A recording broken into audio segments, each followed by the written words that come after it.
ऊर्जा news group के सभी सदस्यों को नमस्कार। स्वस्थ रहने की सलाह कार्यक्रम में आप सभी का स्वागत है। मौसम की आंख मिचोने के बाद गर्मी अब अपने तेवर दिखाने लगी है और इसके चलते पारा 40 डिग्री को भी पार कर गया है और मौसम विभाग की माने तो यह 15 मई तक 45 डिग्री के आसपास पहुंच सकता है। गर्म हवाओं के थप्पड़ों से लू लगना आम बात है।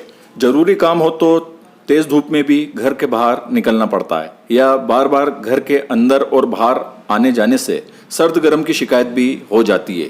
तेज धूप में रहने से लू भी लग जाती है। ऐसे में शरीर और हाथ पांव में जलन होने लगती है, जी घबराने लगता है, जबान सूख जाती है, बुखार आ जाता है, बेहोशी की हालत भी हो जाती है और मौत भी हो सकती है। ऐसी स्थिति में इस भीषण गर्मी का सामना कैसे किया जाए और अपने आप को इससे कैसे सुरक्षित रखा जाए, इसके बारे में डॉक्टर सौरभ मंडवारिया ने विशेष जानकारी दी। आप सभी उन पर अमल करें और गर्मी तथा लू से अपने आप को सुरक्षित रखें, क्योंकि बचाव ही उपचार है। वेलकम, मेरा नाम डॉक्टर सौरभ मंडवारिया है। स्वस्थ रहने की सलाह में आज हम लू लगने के कारण और उसके उपचार के बारे में चर्चा करेंगे। जैसा हम देख रहे हैं, अप्रैल का महीना चल रहा है और धीरे धीरे टेम्परेचर बढ़ता जा रहा है। तो इस मौसम में, इस सीजन में लू लगना एक सामान्य प्रक्रिया है। लू बहुत कॉमन होती है। लू को मेडिकल लैंग्वेज में हीट स्ट्रोक भी कहते हैं। क्या लू लगने की क्या कारण है? लू लगने का केवल एक ही कारण है, अत्यधिक तापमान की में कुछ ज्यादा समय तक अगर एक्सपोजर हमारी बॉडी का होता है तो हमें लू लग जाती है, जिसे हीट स्ट्रोक भी कहते हैं। सामान्यतः हमारे शरीर का टेम्परेचर 37 डिग्री सेंटीग्रेड होता है और हमारी बॉडी इसको मेंटेन करके रखती है। हमारे ब्रेन में एक हाइपोथैलेमस नाम का एक ऑर्गन होता है जिसका काम टेम्परेचर रेगुलेशन का रहता है। जब भी इन्वायरमेंट का टेम्परेचर अधिक या कम होता है तो उस कंडीशन में हमारे शरीर का टेम्परेचर हाइपोथैलेमस रेगुलेट करता है। जब हम अत्यधिक गर्मी के या अत्यधिक एकदम हीट वाले इन्वायरमेंट में कुछ ज्यादा समय तक रहते हैं तो ये हाइपोथैलेमस अपना कार्य करना बंद कर देता है, ये फेल हो जाता है। तो इस कंडीशन में हमें लू लग जाती है। तो लू लगने का कारण एक ही है, अत्यधिक गर्मी में अत्यधिक समय तक अगर हम रहते हैं तो हमें लू लग सकती है। अब लू लगने के क्या लक्षण होते हैं?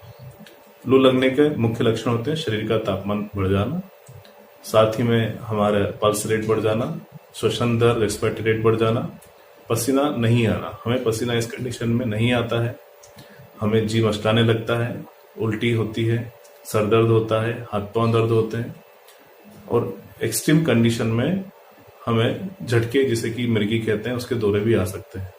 इसलिए लू लगना या हीट स्ट्रोक एक मेडिकल इमरजेंसी है जिसका हमें तुरंत उपचार करना चाहिए और यदि हम उपचार करने में सक्षम नहीं हो पा रहे हैं तो हमें तुरंत चिकित्सक की सलाह लेके चिकित्सक की सलाह अनुसार अस्पताल में भर्ती भी होना चाहिए। अगर किसी को लू लग जाती है तो हम क्या करें? सबसे पहले उनके शरीर का टेम्परेचर हमें कम करना है। उसके लिए एक खुले हवादार कमरे में, जिसमें पंखा, एसी या कूलर की सुविधा, वहां पे उन्हें सुलाना है। जो भी उनके कपड़े हैं उन कपड़ों को हमें ढीला करना है और साथ ही में उनके शरीर का टेम्परेचर कम करने के लिए हमें ठंडे पानी से स्पॉन्जिंग करना है। जैसे जैसे उनका शरीर का टेम्परेचर कम होगा वो अच्छा फील करेंगे और साथ ही में लू का असर भी कम होता जाएगा। इसके बाद अगर आदमी थोड़ा कॉन्शियस कंडीशन में आता है, मरीज थोड़े कॉन्शियस कंडीशन में आता है, तो उस कंडीशन में हमें उन्हें पानी पिलाना और साथ ही में नारियल पानी, ORS का घोल, ये सब पिलाने चाहिए। और इसके बाद भी अगर मरीज को अच्छा नहीं लग रहा है, उसे घबराहट हो रही है या वो अनकॉन्शियस कंडीशन में है, तो हमें तुरंत डॉक्टर की सलाह लेनी चाहिए। लू लगने से बचने के तरीकों के बारे में हम चर्चा करेंगे, किस तरह लू लगने से बचा जाए। लू लगने से बचने के लिए हमें यही सबसे पहले ध्यान रखना है कि हमें एक्सट्रीम टेम्परेचर का एक्सपोजर कम से कम हो। इसके लिए हमें दोपहर के समय, मुख्यतया प्रातः 10-11 बजे से शाम को 5 बजे तक घर से बाहर निकलना अवॉइड करना है। जो बच्चे और सीनियर सिटीजन होते हैं, वृद्धजन होते हैं, उन्हें इसका खतरा ज्यादा रहता है, तो वो इस समय घर से बाहर निकलना अवॉइड करें। फिर भी अगर अत्यावश्यक कार्य है और आपको घर से बाहर निकलना है तो उस कंडीशन में कुछ बातों का ध्यान रखें। सबसे पहले हम हमारे शरीर को किसी कॉटन के कपड़े से, सूती कपड़े से कवर करके बाहर निकलें। घर से बाहर निकलने के पूर्व अच्छे से तरल पदार्थों का सेवन करें जैसे कि पानी, छाछ, केरी का पना, इन सब चीजों का सेवन करें। घर से बाहर निकलते समय कभी भी खाली पेट ना निकलें। सादा भोजन लें। गरिष्ठ भोजन गर्मी के मौसम में अवॉइड करें। जितनी भूख है उससे थोड़ा सा कम खाएं। एवं साथ ही हम जब भी घर से बाहर निकले हमारे साथ एक पानी की बोतल जरूर होना चाहिए, ताकि समय समय पर हम पानी का सेवन कर सकें। जो तरल पदार्थ है इनका सेवन हमें अत्यधिक करना है। ये हमारे बॉडी के इलेक्ट्रोलाइट को मेंटेन करते हैं और साथ ही हमें लू लगना और उसके बाद की कंडीशन से बचाते हैं। तो तरल पदार्थों का सेवन जरूर करें। फिर भी अगर आपको कोई इस तरह से सिम्टम्स आते हैं लू लगने के, तो तुरंत उसका उपचार कर हमें अपने चिकित्सक की सलाह लें।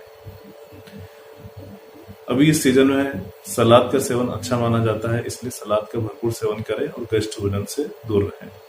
अतः लू लगने से बचने के लिए इन सब बातों का ध्यान रखें और इन गर्मियों को एंजॉय करें। Thank you.